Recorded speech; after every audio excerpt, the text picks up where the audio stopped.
Imagine a world with me. It's a world quite a bit like the one you and I live in, but different in an important way. The year is 1983, and Super Mario Bros. Has come out for the Nintendo Entertainment System, and a small but dedicated fan base loves it. Then, over the next 50 years, barely any video games get made because they won't be as profitable as Mario. Now, fast forward to 2022. It's been a few years since the newest version of Mario has been released, called Mario Odyssey. The entire gaming industry is either very small yet wildly creative indie games that go totally unrecognized in the public eye, or DLC for Mario Odyssey developed outside of Nintendo by third-party companies.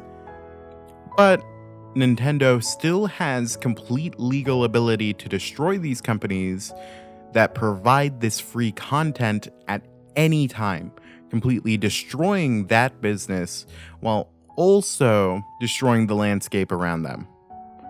Also, if you ever even suggest to somebody playing a different game, they drag their feet and whine and tell you that it's too hard to learn how to play a new game, and that it would instead be easier to learn how to be a game designer and programmer and make mods for Mario Odyssey that simply turn it into a different game. All this while Nintendo has a complete chokehold over the video game industry, forcing everyone in the world to only play Mario Odyssey, and hiding the beautiful and diverse landscape of game design that lays right within its shadow. Oh, also in this comparison, Mario is extremely racist and kinda homophobic.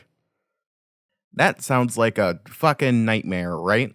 Like genuinely the type of dystopian hyper-capitalist defacement of art you'd expect to see in like a dark comedy or a Black Mirror episode. I mean, thank God that's not how video games actually evolved and actually moved forward in their own history. That'd be terrible. Anyway, this is a video about Dungeons and Dragons.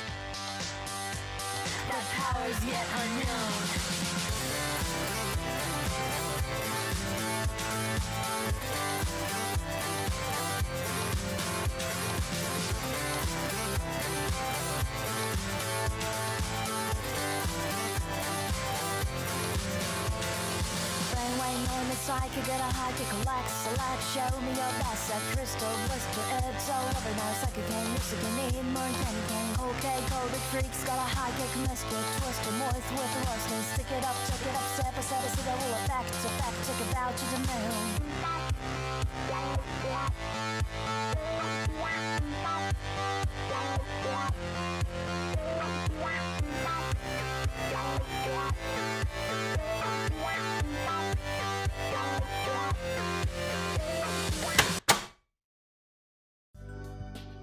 Before we start, I want to be very clear about where I'm coming from with this video. I don't like being a hater. This is probably the most negative video I'll ever make. For most of my content, I try and lean very positive and try my best to be very charitable in whatever readings of the content I'm doing. And that's just because I think being a hater is kinda easy. Especially in the modern internet landscape, I think negativity is promoted in a way because it is such easily consumable content, and I think it's also intellectually easy to criticize something as opposed to showing a authentic and deeply emotional honesty towards the subject matter. And so in that way, being kind is kind of my preferred method when it comes to my own work. Like, I'm not lacking in air quotes hot takes that would make for good clickbait in the YouTube algorithm. But I don't make those kind of videos because I don't like being a negative little hater woman. So why am I making this video? Why, out of all the popular anime, TV shows, movies, and video games that I hate, am I taking the time to stop here and be so overwhelmingly negative about Dungeons and Dragons? Easy, because Dungeons and Dragons, and by extension Wizards of the Coast, have an overwhelming monopoly over the market in which they stand. I might be controversial for hating like Demon Slayer or whatever, but guess what? I have like a million other anime to watch with equally as big fandoms that provide just as much content.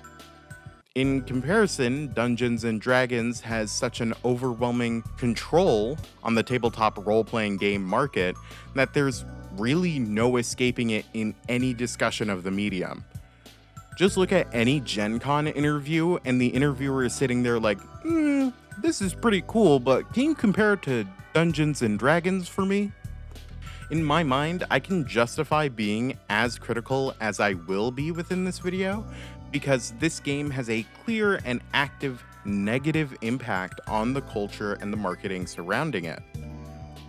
And I feel that I want to provide my own viewpoint in challenging and hopefully changing the cultural conversation around this game.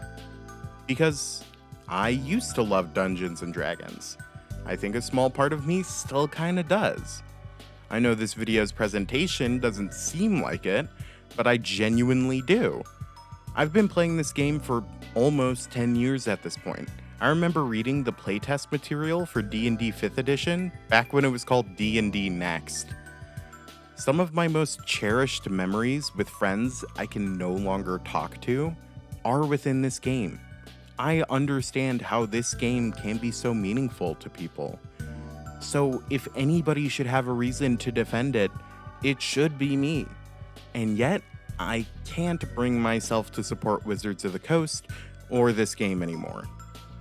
I love tabletop role-playing games, and the creativity, joy, love, kindness, friendship, healing, and community they can bring out of people. But in order for this art form to grow, in order for people to feel welcome into this space, we need to have a broader discussion about Dungeons and Dragons, both from a game design standpoint and a cultural one. So please, even if you feel you disagree with what I have to say, please hear me out, because everything I say comes from a place of love. I want Dungeons and Dragons to improve, and I want the community to be a better place. I want you to leave this video being better informed and a kinder person. I hope that what I present in this video can change your mind at least a little bit. So please have an open mind with everything I'm about to discuss. Also, a note for the rest of this video. For this video, I conducted around 7 interviews. I was only able to record 2 of them, and the other 5 have chosen to remain anonymous, either for their own industry connections or personal comfort. So from here on, I'll just be referring to them as my anonymous contributors. Also, don't take anything I say within this video as an excuse to harass anybody. I very intentionally have left the names out of anybody who works at Wizards of the Coast because I don't believe anybody deserves harassment over making a kind of whack tabletop game. Alright, with all that out of the way, let's get into this.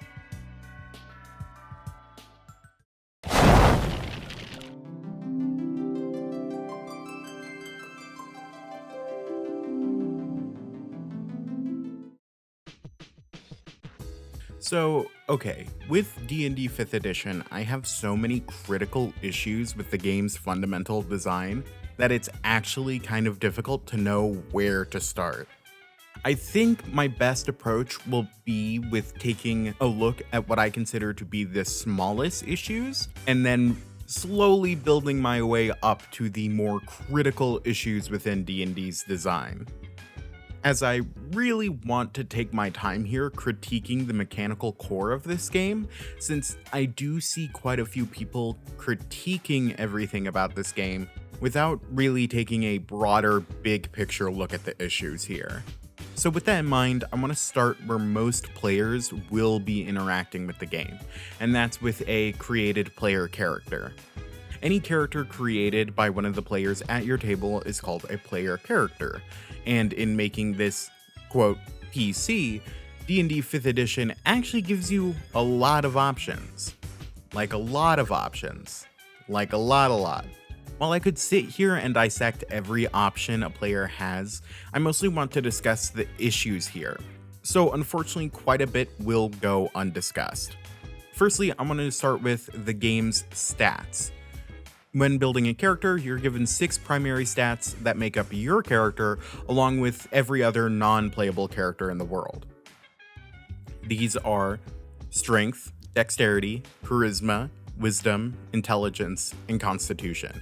Each of these correspond to a skill, or saving throw, that your character may or may not be proficient in. And hopefully, based off the on-screen graph I have shown you, you can already see a bit of a problem forming. Constitution has no skills associated with it, as well as strength only having 1 skill. While for Constitution, this makes perfect sense as it's the stat that determines HP, and there is a natural significance for it to all player characters. Strength, on the other hand, is severely lacking in any out-of-combat utility, as it only has athletics as an applicable skill. Boy, I sure hope strength has some other kind of benefit.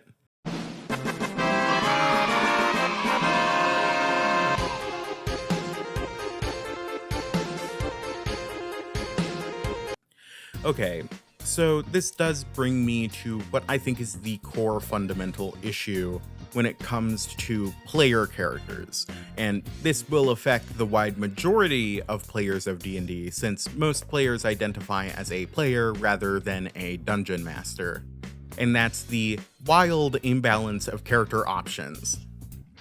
Firstly, I want to talk about race options. Oh, that's weird. There's an elephant in the room. I'll address it later, but if you hear him while I'm talking about something, just know that whatever I'm discussing has to do with the elephant in the room, and will be relevant when I'm ready to address him. Anyway, D&D's racial options affect your stats since some races have bonuses to stats, like orcs gaining a bonus to strength since they're naturally stronger, and gnomes gaining a natural bonus to their intelligence since they're naturally smarter. As well as possibly receiving a feature, like the Orc's Aggression feature, where because of their race, they're naturally more aggressive, because of their race, and gain special movement that allows them to get closer to their enemy. Unfortunately, due to this design decision, some races are naturally and wildly more powerful than others. More specifically, races that include some form of telekinesis or the ability to grab a feat for free come out more powerful and effective choices than any other race due to them being able to reach power options far earlier. And unfortunately, this is where the option imbalance doesn't stop. Next, we have to discuss classes, since in my mind, they are the most important part of a character. Look, if you've at all been in any circle discussing D&D min-maxing or balance or anything like that, you've probably heard what I'm about to say, but it bears saying in this video anyway to be as thorough as possible. There is a large and pronounced imbalance between characters that have the ability to cast spells, or casters, and those who don't know, or marshals. And it's not even subtle. Like in almost every perceivable category, marshals are consistently far worse and far weaker than casters, which isn't great for the game's balance when they make up, oh, I don't know, 1/3 of player options. And if you don't believe me, well, let's go through it. Let's discuss all the things that demonstrably destroy the game's balance in terms of this caster and marshal issue. The first thing I want to bring up is damage. Damage is the most important ability in a combat-focused adventure game, right? And you'd expect that martial characters would be able to do more damage since they have to get into close range. The most dangerous place to be to do some of their greatest damage. Well, in this regards, marshals have pretty clearly and decisively lost. I could sit here and really get into the minutia of why, But I'll just throw the math on screen of a fighter's average damage per turn and a warlock's average damage per turn while using no resources and let you be the judge. Yeah, not great. And since the game favors far-range combat far more, that warlock is most likely not taking as much damage on the following enemy's turn as well, since they're well out of the reach of that enemy's attacks. So, okay, their attack sucks, but what about their defense? Maybe since they're in the front, they're meant to be some kind of tank for the rest of the party. I mean, that's what I see in a lot of online discussions. Well, whoops. There again, casters come out way on top. I want to dissect defense into multiple categories, since I feel like this myth of tanking is really affecting some people's view on the game. Tanking is the idea that a character has a lot of health and is there to take the damage for other party members. Unfortunately, in D&D, this just flatly doesn't work. Most tanky martial subclasses don't feature some kind of taunting mechanic.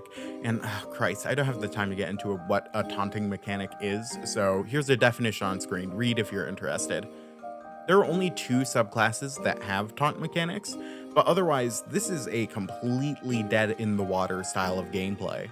And also, it's just not needed because of what I'm going to bring up next, which is casters' absolutely ridiculous defensive options.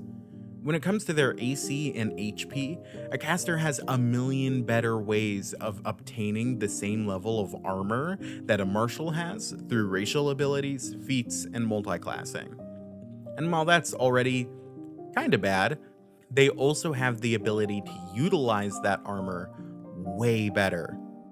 See, a caster can easily use a shield while maintaining optimal damage, since they only really need one hand open to cast spells, whereas a martial going for high damage usually has to give up a shield for either a heavy crossbow or a glaive. This leads to casters being able to have high damage, whilst also being able to have a higher AC than any martial. This all without including spells like Shield, Misty Step, Absorb Elements, Stone Skin, Protection from Energy, Rope Trick, Mirror Image, and Blink, which, at worst, have your incoming damage, and at best, make you an untouchable god for basically free. Well, maybe martials have really good saving throws to help them survive attacks.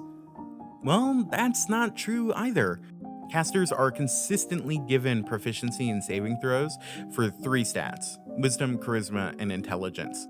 And these are vastly and wildly better saving throws to be proficient in, just because the effects that cause these rolls to be made are usually much worse than the effects of a saving throw that triggers effects like Strength, Dexterity, or Constitution.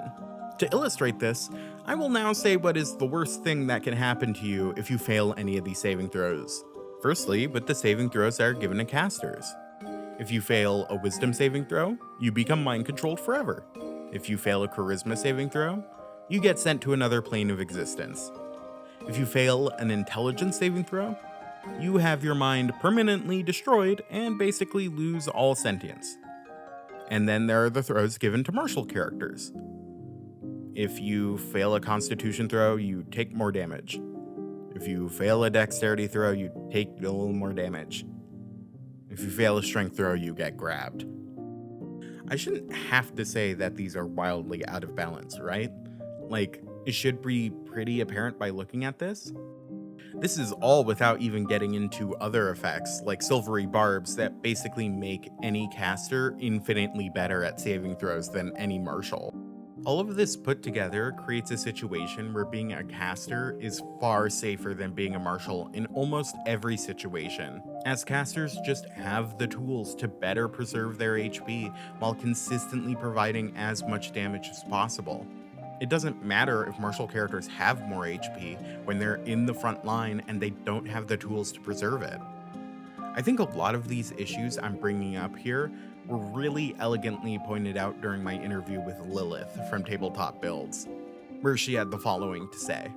One of the most classic fantasy of this kind of role-playing game is, the martial, the sword and board fighter, the sneaky rogue, then there's the monk, the barbarian. The thing is, even like the martial classes are not balanced between each other. The trade-offs are just not fair, and that is in part because in the writing, feats are considered optional. But like even if you consider feats are optional, the classes the classes whose entire identity is to attack with weapons, it's different flavors of it, but it they're not well balanced within each other, just numerically. So there's disparity even within the classes whose entire identity is to output damage with your basic attack, and they don't have resources. And then we go to the casters, where each spell could very well be an entire feature on its own, and then added to some of the other problems that come up when optimizing is that casters are very sturdy, but they are very tanky because you can get high AC, you can get high defenses, you can have resources for tail protection. The martials just don't get anything. So within the casters, there's relatively more interesting dynamics between them, but there are a few outliers at higher tiers where the characters with a broken spell, wizards, are automatically the strongest. But yeah, there's more of a dynamic within the casters. I think it is quite interesting to build for. The martials, you have one type. No matter how many fluff, no matter how many bells and whistles, you are the person who make attack, and all the attacks are pretty much the same, with like minor tiny difference in rider effects. But it pretty much just comes down to, if you have the biggest attack number, you are the best among your kind. These issues are then further compounded by enemy design, which is clearly designed to lessen the efficacy of martials, with most enemies having resistance or outright immunity to their attacks unless they have a magic weapon. Which also, side note, what an asinine design decision. Like, what is this supposed to achieve? Either you have magic weapons, and this does nothing to slow your group down, or your DM is a massive douche, and you don't, and then you just get to do nothing? I seriously can't see how this benefits fun. Honestly, I just think it's an insane design decision that still prevails in even new books. Anyway, back to what I was saying. Most of these enemies have effective high damage attacks at close range, which, once again, I have to remind you, casters will never be in. Oh, speaking of those effective close range attacks that most enemies have, I wanted to include this segment from my interview with Lilith again, where I think she has another really great point regarding the enemy and encounter design of 5th edition.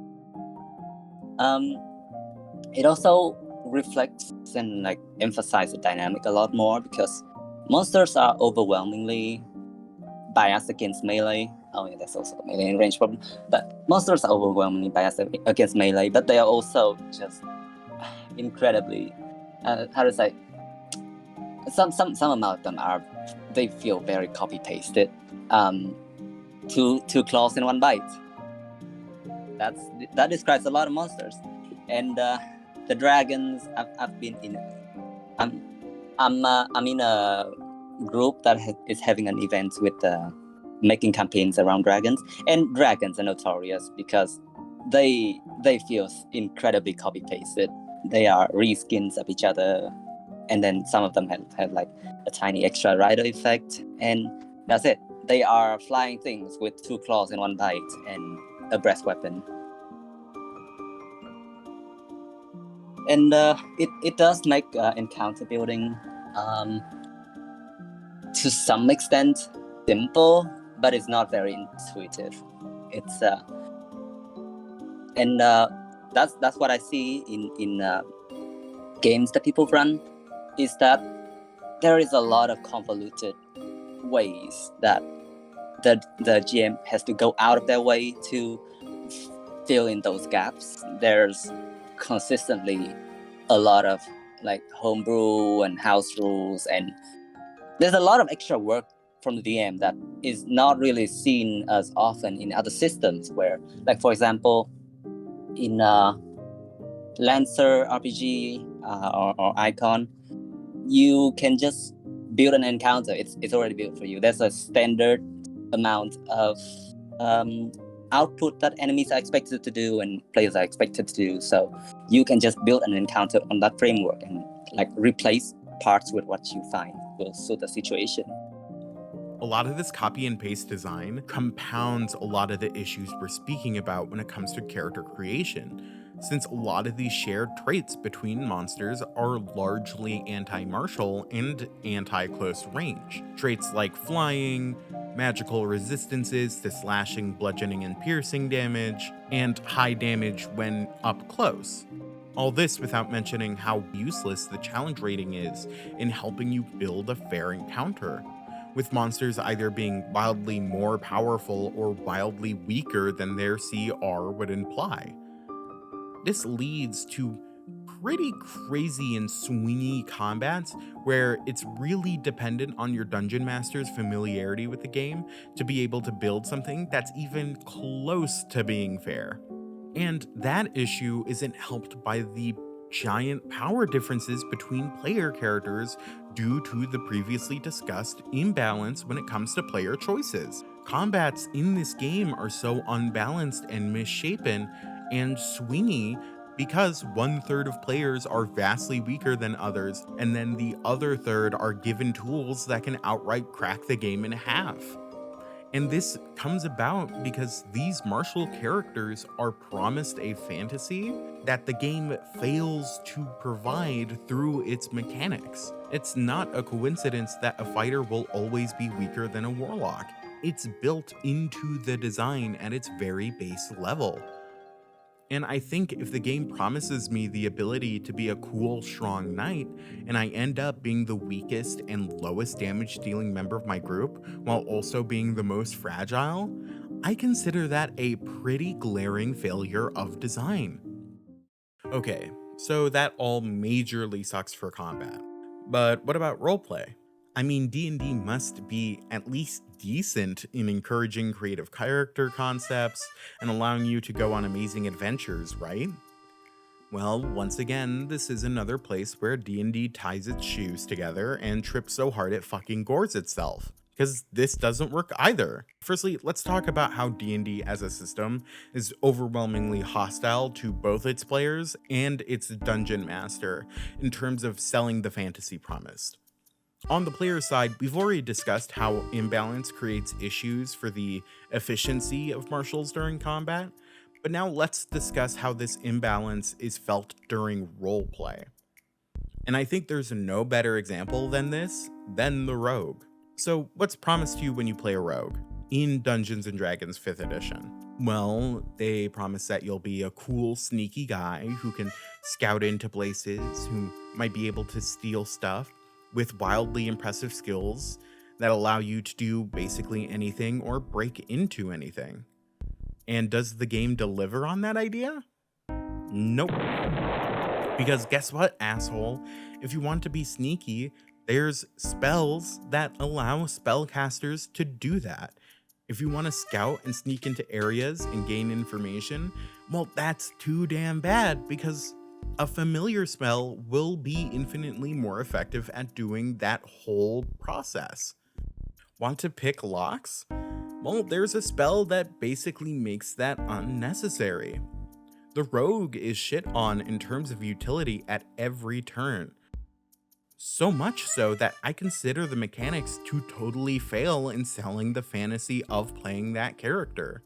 If you want more of a discussion on the matter that's more from a mathematical angle, I would highly recommend this recent video made by Pack Tactics, discussing the specific design issues with the rogue and how it affects it within roleplay. Around every corner of D&D 5th edition's design, you'll find a treasure trove of issues that directly clash with the ability to connect with the game's promised fantasy. Want to be a strong fighter who can lift stuff for the party? Shame that spellcasters have better access to abilities that allow them to carry way heavier things. Want to be a classic wizard in a big robe? Well, too bad, because the knowledge will always be hanging over your head that with a little multiclassing or a couple of feats, you can become an armored, basically untouchable demigod because of the way AC works in this game, where AC is basically useless if it's in low amounts, but makes you untouchable if it's in high amounts. If you want to play the game as efficiently as possible, since you're invested in your character's journey and the story being told, it requires you to totally destroy the flavor and fantasy of the setting. Because if you don't, you're leaving an insane amount of power on the table. Spellcasters have the ability to take so many powerful spells that can easily solve any situation by themselves. Because of that, creating a character in D&D and optimizing them is about creating a character with no flaws or no weaknesses. And that takes away the fun from other players, since one spellcaster that's optimized trivializes the game. Want a spell that solves combat? Here you go. Want a spell that turns a group of 8 people into T-Rexes? Well, here you go. Want a spell that makes you have an army of elementals and demons that can solve all your issues so that you don't even need to go on an adventure? Guess what? There's a spell for that. This creates an atmosphere where there are so many ludicrously powerful options for players that dungeon masters become responsible for being clear on what rules and what tools the players can't pick to protect the fantasy of the game. I think Lilith from Tabletop Builds made great points about how this style of power play can affect fun at the table. But like at its core, this is a trend I also see in every gaming community. At its core, optimization gives you more options to interact with the game. It gives you more understanding of the system and gives you more options. And you can choose to use or not use them, or use them to a certain extent, or use that knowledge and awareness to build more things, more new and creative things. And in fact, we have many creative ideas have emerged from that process of optimizing that we do. And like you don't have, and then there's always the topic of optimizing to a goal or to a constraint, where you can like put restrictions on yourself, or put like a specific theme you want to pursue to make it more interesting without it having to be the strongest. And then within the optimization itself, there is a ceiling where the game is unplayable, right? And if you know about the ceiling, you can just tune it down to the level that's appropriate to your play. Like for example, there are strategies that are simply just that just make it so that you're not really playing the game anymore. Like you have a planar bind army of minions that can just clear dungeons for you. So it's always to your discretion that if you learn about optimizing, if you learn more about the game, then you have more tools to work with. You have more dials and knobs to play around with to make it best fit for your experience. I think this exact type of mechanical design is what leads to really toxic cycles of advice within the TTRPG community, where exercising any level of mastery over the game is seen as an offense worthy of punishment, a breaking of the social contract. I think Lilith has a really good point to bring up when it comes to this punishments from the DM's mindset and how it comes about because of 5th edition's core design. In 5e, pretty much everything is expected to be created and adjudicated by the DM. And then there's this rule zero talk that goes around so often, and tables would encourage fudging and the quantum ogre and things that are just not very healthy for player agency. And a lot of the advices I see when starting out also focus on that kind of like taking total control. Like, people ask like, oh no, my players did this unexpected thing, what do I do? And it's and the advice that people would give each other in those kind of forums was just punish them. Just punish them with this unforeseen consequence. Like actions have consequence. Actions have consequence. So you punish them. You and then they will like orchestrate a kind of wacky situation where the consequence of the action comes back and bite them. It's just like the entire world bend to counter them, and sometimes it's just not very pleasant. Yeah. Like, And do you think that comes back more to how D&D is, or D&D 5th edition, I should specify, yeah. is designed, or do you think that's more of a like cultural thing in terms of like the community made that and that's more of their expectation? I mean, it is definitely some has some contribution with the fact that it's the most popular system. It's the tabletop games. It's the thing people think of when it's like tabletop games the most. But on the other hand, there is also this one game design motto. It's like it's players in response to incentives, right? And the game, well, what does the game incentivize? Well, yeah, reward system drives player behaviors. One of my friends would say it. So what are the reward systems of 5e? Well, you have the XP. You have the magic items, and you have experience, which correlates with like class features and getting stronger. So they all contribute to getting stronger, getting better. And where do you get that from? From genocide, from murdering dungeons and getting loots and everything else.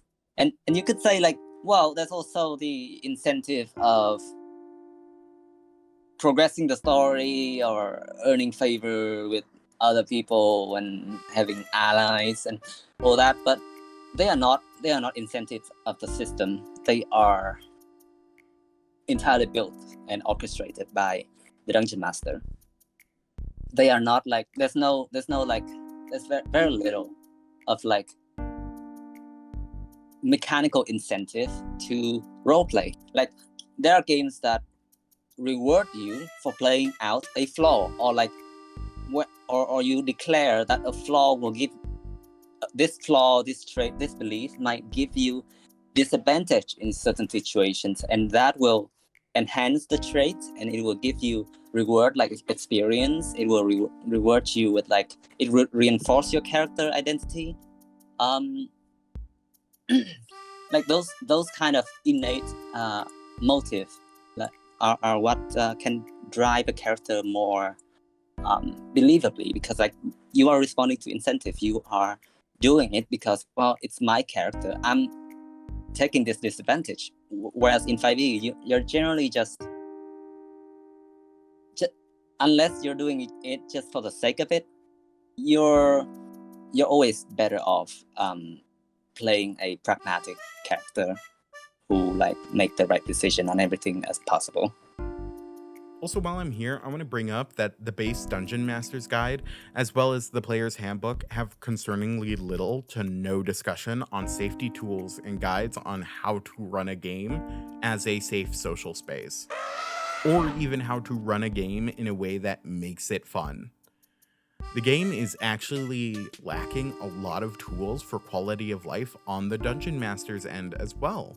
God, while we're talking about things that are and aren't in this book, I think we should really talk about what is in this book in my new favorite segment. Why the fuck is this worded like this? Within D&D, it's not uncommon for something to be brought up and for it to be written completely differently from how it's written in other places within the same book.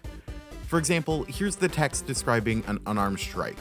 Instead of using a weapon to make a melee weapon attack, you can use an unarmed strike, a punch, kick, headbutt, or similar forceful blow, none of which count as weapons. On a hit, an unarmed strike deals bludgeoning damage equal to 1 plus your strength modifier. You are proficient with unarmed strikes. Now, with this text in mind, I want to play a little game with you where I'm going to read you the text for Divine Smite, and I want you to tell me, does it work with unarmed strikes? Starting at 2nd level, when you hit a creature with a melee weapon attack, you can expend 1 spell slot to deal radiant damage to the target. In addition to the weapon's damage, the extra damage is 2d8 for a 1st level spell slot, plus 1d8 for each spell slot higher than 1st, to a maximum of 5d8. The damage increases by 1d8 if the target is undead or a fiend, to a maximum of 6d8. Now, with both of these spelt out to you, can I use Divine Smite with an unarmed attack? If you said yes, you're wrong. That's right, apparently there's a difference between attacks, and melee weapon attacks that the game never directly tells you about, except when there isn't, because take a look at this. These are the Battle Master's maneuvers. They all start with this same word, weapon attack, and yet they can all be used with unarmed strikes. Yeah, apparently there's a difference between weapon attack and melee weapon attack, which once again, the book doesn't tell you about. And like, what a fickle bitch of a mechanic. I mean, just no breakdown or explanation of how these terms are different. Just really out there in the wild for you to guess. And the game is full of weird contradictory shit like this. My favorite example is Anti-Magic Field. Would you like to hear the text for Anti-Magic Field? Too bad, I'm gonna read it anyway. A 10-foot radius invisible sphere of anti-magic surrounds you. The area is divorced from magical energy that suffices the multiverse. Within the sphere, spells can't be cast, summoned creatures disappear, and even magic items become mundane, until the spell ends. The sphere moves with you, centered on you. Spells and other magical effects, except those created by an artifact or deity, are suppressed in the sphere and can't protrude into it. A slot expended to cast a suppressed spell is consumed, while an effect is suppressed. It doesn't function, but the time it spends suppressing counts against its duration. Now, the book is helpful in showing you a couple examples of what it blocks, so let's go through those. Targeted effects. Spells and other magical effects, such as Magic Missile and Charm Person, that target a creature or an object within the sphere have no effect on the target. Areas of magic. The area of another spell or magical effect, such as Fireball, can't extend into the sphere. If the sphere overlaps with an area of magic, the part of the area that is covered by the sphere is suppressed. For example, the flames created by Wall of Fire are suppressed within the sphere, creating a gap in the wall if the overlap is large enough. Spells. Any active spells or other magical effect on a creature or an object in the sphere is suppressed while the creature or object is in it. Magic item. The properties and powers of magic items are suppressed in the sphere. For example, a +1 longsword in the sphere functions as a non-magical longsword. A magic weapon's properties and powers are suppressed if it is used against a target in the sphere, or wielded by an attacker in the sphere. If a magic weapon or piece of magic ammunition fully leaves the sphere, for example, if you fire a magic arrow or throw a magic spear at a target outside of the sphere, the magic of the item ceases to be suppressed as soon as it exits. Magical travel. Teleportation and planar travel fail to work within the sphere, whether the sphere is the destination or the departure point. For such magical travel, a portal to another location, world, or plane of existence, as well as an opening to an extra-dimensional space, such as that created by rope trick spells, temporarily closes while within the sphere. Creatures and objects. A creature or object summoned or created by magic temporarily winks out of existence in the sphere. Such a creature instantly reappears once the space the creature occupied is no longer within the sphere. Dispel magic.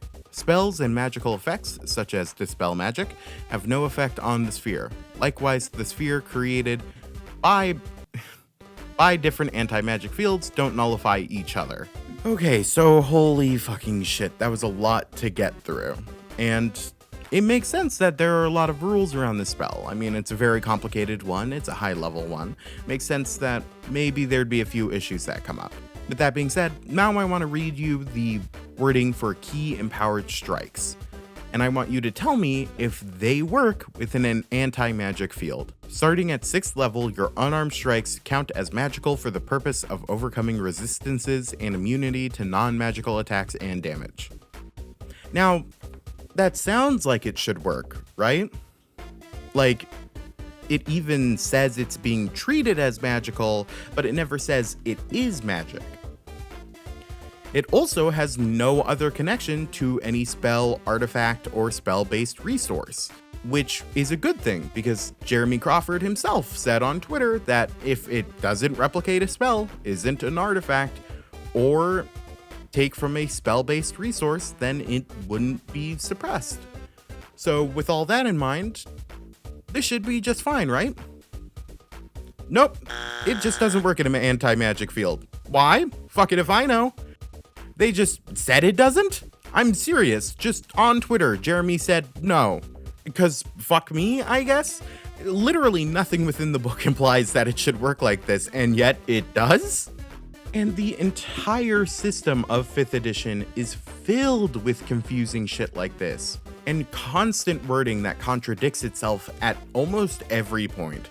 It's impossible sometimes to genuinely figure out how certain abilities are intended to be used.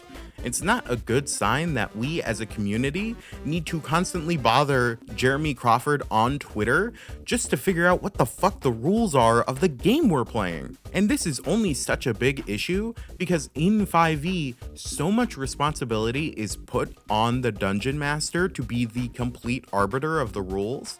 But how do you expect somebody to be a referee for a game with a rulebook that doesn't make sense? All of this is compounded by weird shadow erratas, where they'll secretly go back and change something that's already been published, just minorly changing its wording for seemingly no reason.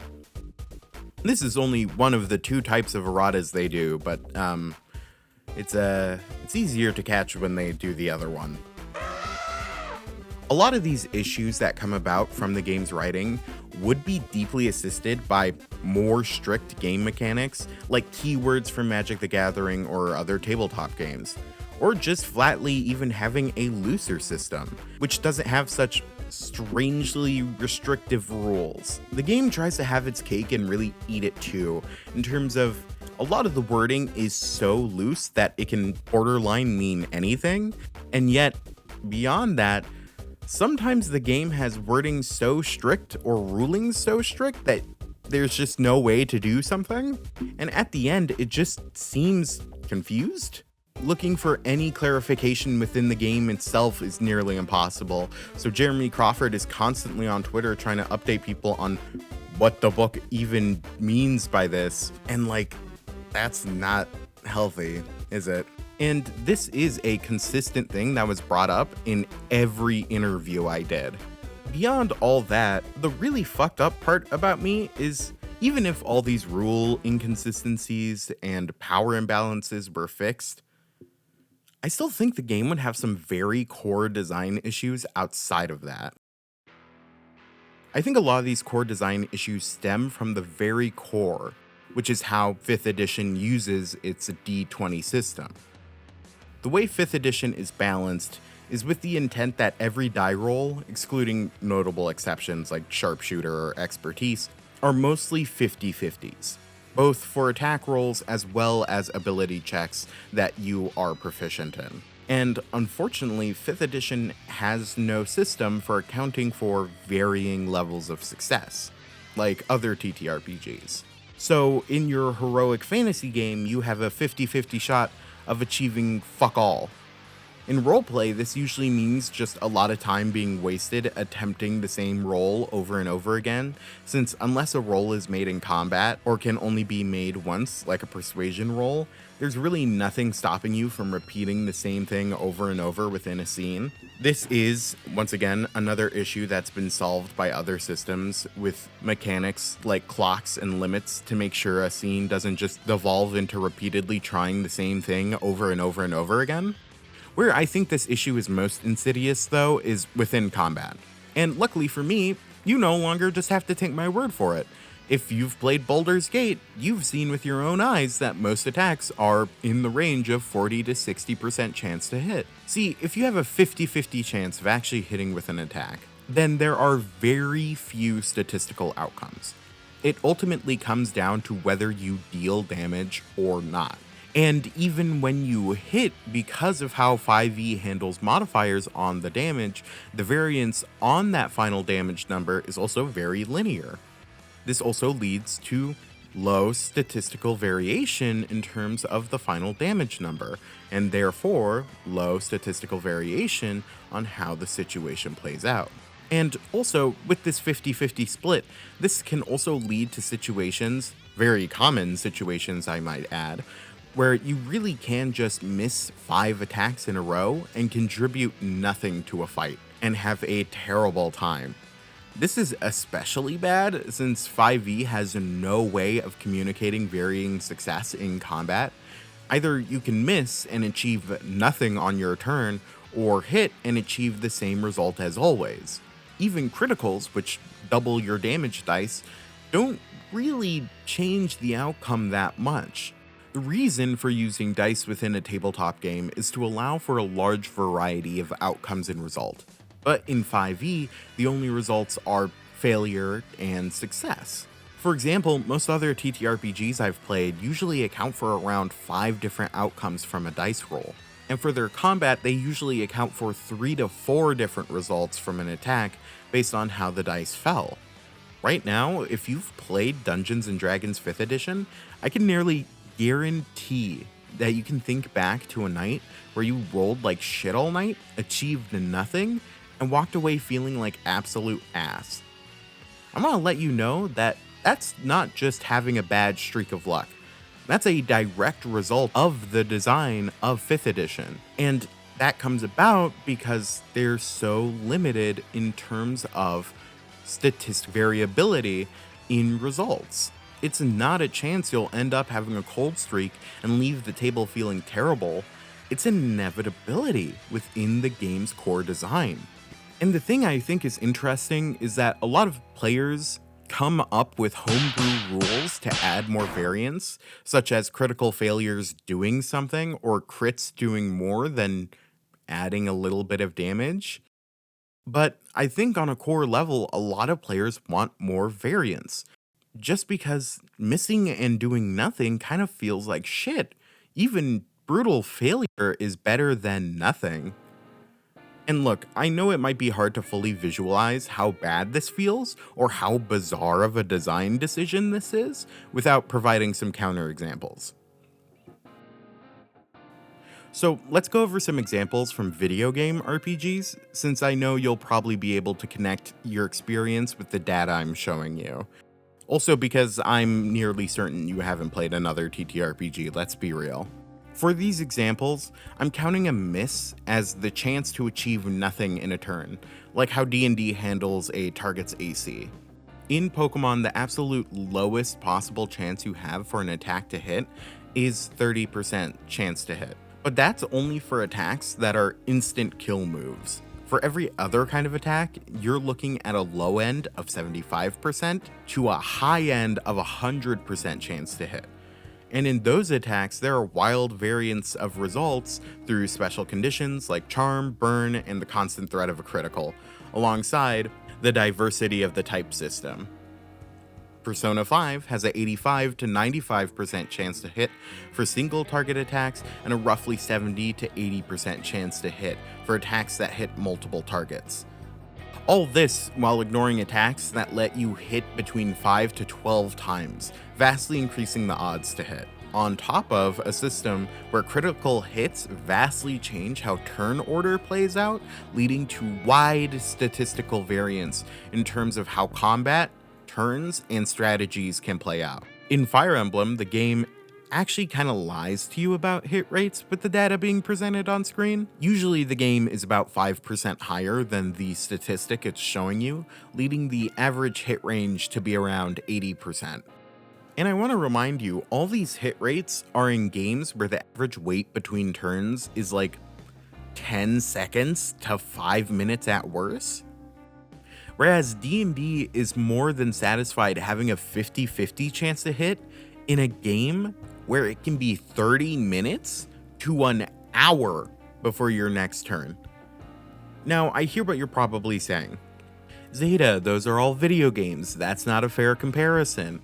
5th edition is a tabletop game. Well, firstly, I'm going to say that nothing I've mentioned from a video game isn't easily achievable with dice and a physical game board, but pushing aside how easy it would be to translate between the two mediums, I will play that game. Look, if you want me to compare between tabletop games, I will. I've been playing the game Icon with a group of friends for the last 6 months. I'll talk more about this game later, I just want to discuss combat right now.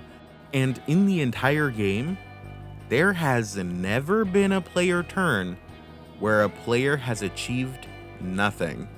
Genuinely, every turn of combat has players at bare minimum, and I mean if the dice fall as badly as possible, dealing a minimum of 1 HP of damage and making a strategically significant decision throughout their secondary effects.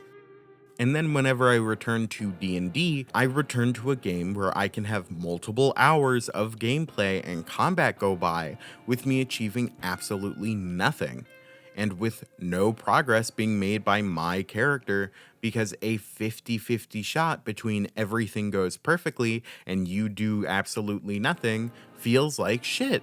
I think when people say they hate D&D combat, this is the exact design philosophy that is causing this issue. Because crushing consequences for poorly made choices is always going to be more interesting than flipping a fucking coin. There's a reason why Pokemon, Fire Emblem, and Persona 5 are pretty universally praised for their turn-based combat, whereas 5e is usually most harshly criticized for it. It's because you can make combat fun and engaging and meaningful without stupid fucking coin flip bullshit like this that feels awful. Because it's inevitable that you're just gonna go on a cold streak one day and achieve nothing. Most other TTRPGs have figured out fixes for this, but 5e has no system for accounting for these issues. So what do all these problems leave us? I've been talking about this game for a while now, but what do all these design issues leave in their wake? It leaves us with a game where the rules don't make sense, where the better you get at the game, the less fun it is, where the mechanics are actively encouraging you to take the fun from other players, that completely fails to sell its fantasy, with boring and potentially deeply frustrating combat that fails to give players any form of incentive for good roleplay. And worst of all, it fails at nearly everything it sets out to do because of its having its cake and eating it too mindset, where all of these design issues come from it chasing too many goals at once. It wants to be exploration heavy, and yet it also wants to make it so you can ignore exploration. It wants combat to be complex, but it also wants to be easy to understand and pick up. It wants to have easy to read effect text while also not having that effect text make sense. And all of this just leads to a game that's filled with near constant contradictions. And would you believe this is barely close to the worst I've got to say about this game? Like, all these gameplay issues are just the beginning? Oh boy, this is gonna be a long fucking video. Hey, so welcome to this little unscripted intermission. So I wanted to put this in here just because I had a feeling that if I didn't talk about 1D&D, I would get a bunch of questions about 1D&D and its playtest material and what I think about it and blah blah blah and yada yada. So yeah, I just wanted to talk about it. This is unscripted. I doubt I'm going to put a lot of effort into editing this. If you feel like skipping this, I'll put a time code on screen just so you can avoid it. I get this would be kind of boring. Overall, my thoughts about 1D&D are that it fixes nothing. It doesn't fix any of my design critiques of the game itself at a core fundamental level. I think it introduces more issues, if anything. In terms of balance, especially, it's consistently stayed in a very weird mindset of making casters even more powerful and making martials like slightly better, but not enough to make a meaningful difference. It's very odd. I'm really unclear where the game designers' minds are at. A lot of the extra material they've released sounds like fucking Alien Simlish to me, where I'm just sitting there and I'm like, you live in a different universe. I don't know where the fuck you got these ideas from, but they're not correct. So yeah, that's my thoughts on it. It has introduced some things that I like the graze property for weapons. I think it's that one, the one that lets you do damage even if you miss. I think that's a great addition. I think that's how all attacks should work, unpopular opinion. But yeah, I don't know. That's it. I just want to talk about 1D&D quick. Let you know, it doesn't fix any of my issues with the core gameplay. In fact, it makes a lot of them worse or more insulting. Like giving sorcerers the ability to cast Wish infinitely. That was fucking stupid. I don't know whose idea that was. But yeah, that's it. I just wanted to hop on and say 1D&D didn't fix anything I brought up in the video. So yeah. Anyway, go back and enjoy Scripted Zeta. I love you lots. Mwah. Did you drink water? This video has been long. Have you drank water yet? You should drink water. Before the next segment, drink water if you're listening to this. Okay, back to the video. Sorry about that.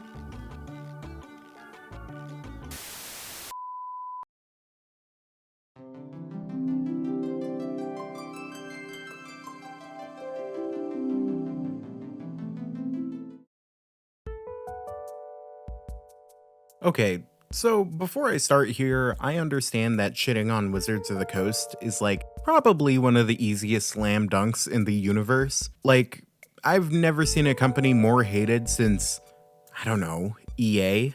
That, and also, I know that a lot of these hate campaigns towards Wizards of the Coast have led to some very unjustified hate going towards people who don't really deserve it. So for this section, I'm going to be extremely clear that all of my criticism that I'm about to levy at Wizards of the Coast is almost exclusively intended for the PR, legal, and leadership departments of the company. But I think all of what I'm about to bring up still needs to be addressed in one concise place, even if it is only going towards those very specific departments of the company. And one last thing before we start, I said earlier that some people have gotten hate that really don't deserve it. So I want to be clear again, this is under no circumstances meant to be used to bother anybody who works at Wizards of the Coast. Genuinely, nobody deserves harassment for doing their job. All right, so with all that out of the way, let's get into probably what's the most obvious thing to talk about. The whole OGL situation. Late in 2020, a revised version of the Open Gaming License for Dungeons & Dragons 5th edition had leaked, and it was bad. Really bad. It's truly hard to express how damaging this contract would have been to the TTRPG industry in just words. To be very clear, this contract allowed them to scrape money from essentially any business that tried to use D&D in any way. It also wildly opened the door for content theft, as many parts of the contract allowed Wizards of the Coast to steal others' content for their own products. When I spoke to a writer for a third-party supplementary book for D&D 5th edition, whose identity will remain secret, they had the following to say. It was like nearly half of the industry you're in almost destroyed overnight. It was an insane time. You had to wonder, are half of these games still going to be here in a year? Or will I be able to feed my partner doing this much longer? We need to call this contract what it was, an active and clear attempt to monopolize the TTRPG industry. It was Hasbro and Wizards of the Coast's legal department's attempt to funnel as many forms of revenue as possible into their pocket. And to be clear, this isn't the first time this kind of situation has occurred. Back during D&D 4th edition, back when the consumer base for Dungeons & Dragons was much smaller than it is now, they attempted the exact same thing, and it led to a disastrous launch for that game. So what happened with the new OGL contract leak? Well, firstly, all hell broke loose. Wizards of the Coast and Hasbro, immediately seeing the backlash, went into damage repair mode.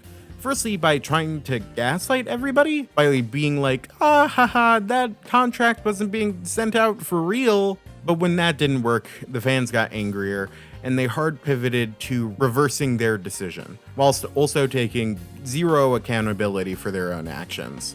Also, during this whole process, the management of Hasbro and the management of Wizards of the Coast intentionally put the designers and writers of their game, the people who were least involved and least responsible, at the front lines for harassment over their ludicrously asinine decisions. Now, I want to be clear that this is repeated behavior.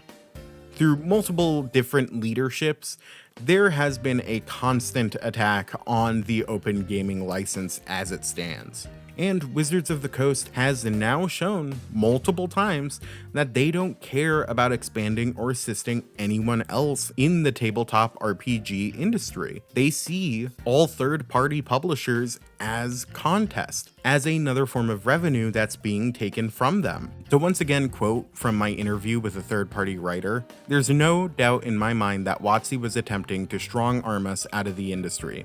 Later in the same interview, they say, "It makes me uncomfortable being in the same industry as them, because I never know when it's all going to crash down on me because of something they choose to do."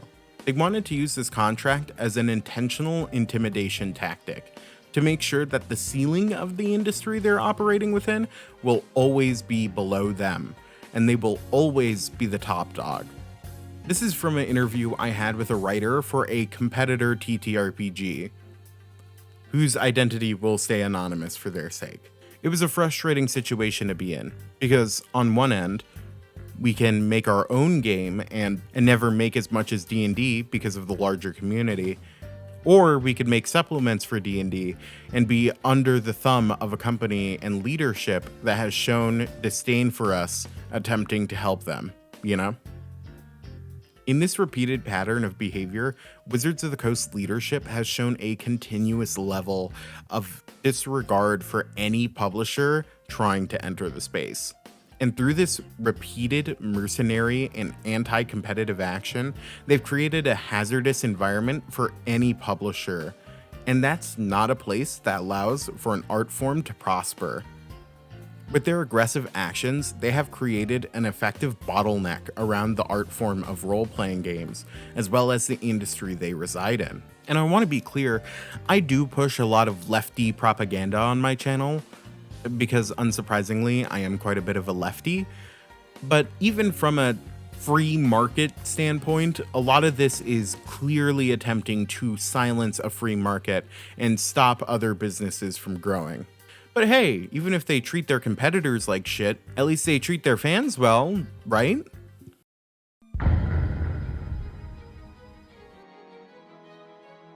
Okay, so the situation I'm about to discuss is within the realms of Magic the Gathering, a collectible card game also released by Wizards of the Coast. While it may not seem relevant, I want to discuss the situation because I feel it sheds light on how the legal team of Wizards of the Coast and how their leadership is willing to treat their fans. A YouTuber by the name Old School MTG had purchased some pre-release Magic the Gathering cards and made a public video about them.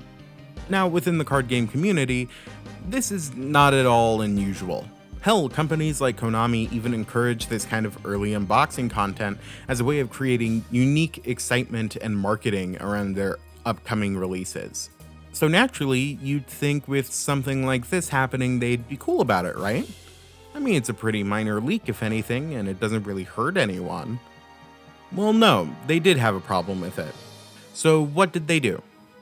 Copyright strike the video? Maybe send a cease and desist? Maybe respectfully ask him to take the video down? Nope. They sent a Pinkerton to his house. Now, to those of you who didn't take American history in high school, here's a quick breakdown of what the Pinkertons have done throughout history.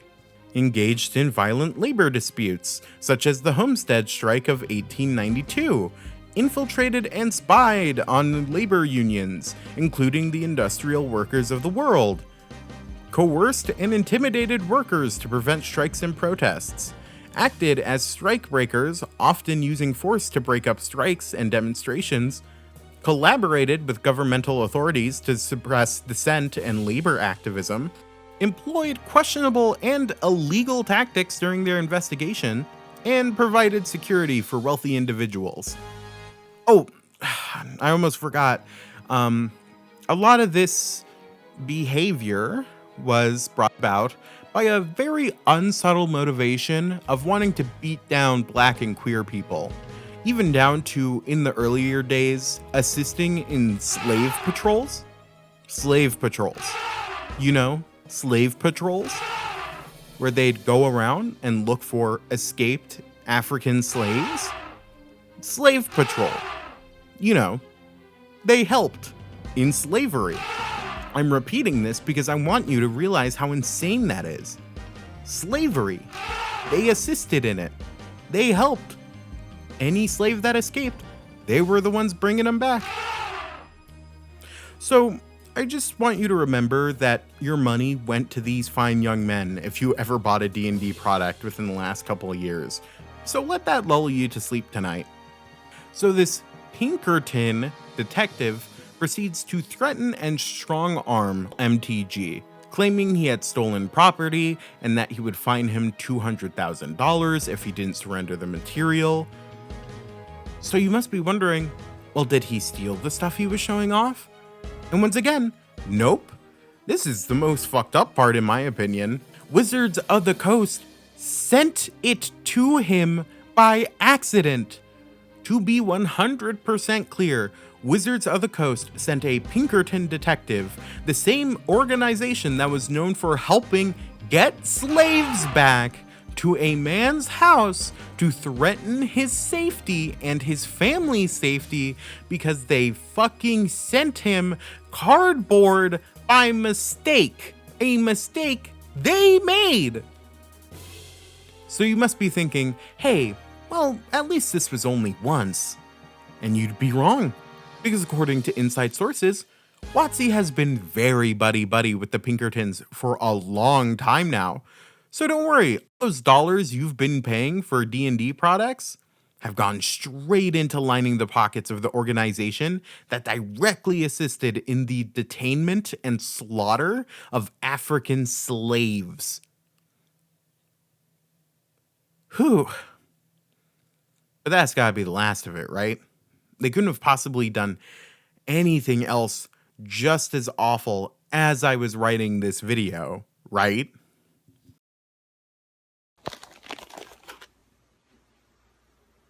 Yo, come on, man. I can't have shit in this house!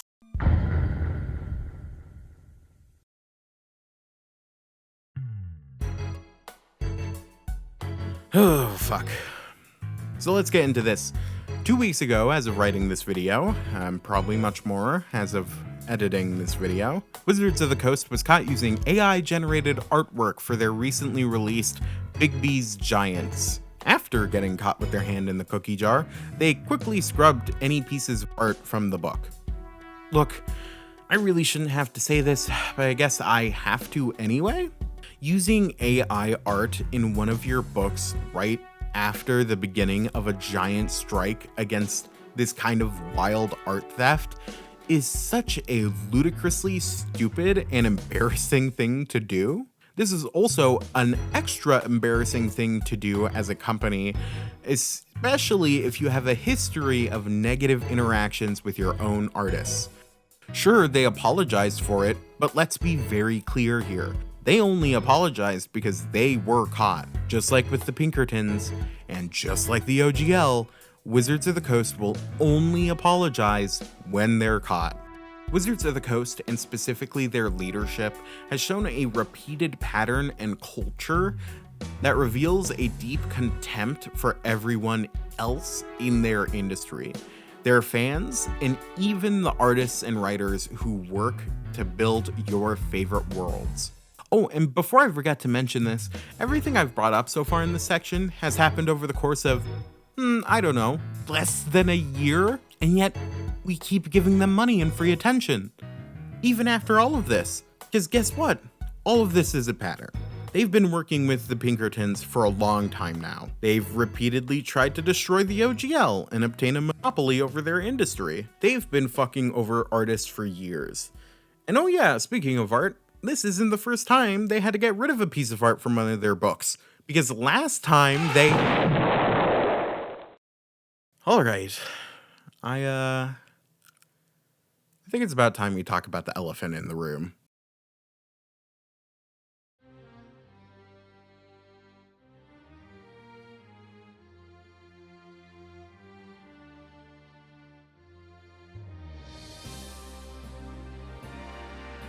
This is the center, core beating heart of the worst issues I've had with D&D. Sure, a game can be poorly designed, and sure, the company that owns it can be kinda shitty in terms of their business practices. But this is what I believe to be the biggest issue. To make an attempt to go over D&D's complete and problematic history in terms of everything this game series has ever done isn't within the scope of this video. If you're at all interested in a more in-depth breakdown on the issues in D&D's history, I'll link a couple of really fantastic articles in the description, and I highly recommend giving them a read, as they go into far more detail than I really have the time to. As for what I am going to talk about, I want to give you a brief summary of the issues D&D has had before D&D 5th edition, and then after that I want to dig deep into the problematic material that's been printed during the time of 5th edition. Because, see, before 5th edition, a lot of really terrible shit was printed within a lot of books. So just to provide a quick, we'll call it cultural context, I want to give you a quick list of highlights, lowlights, I guess they're lowlights, of what you could find in previous editions and what kind of material made it into Dungeons & Dragons throughout its history.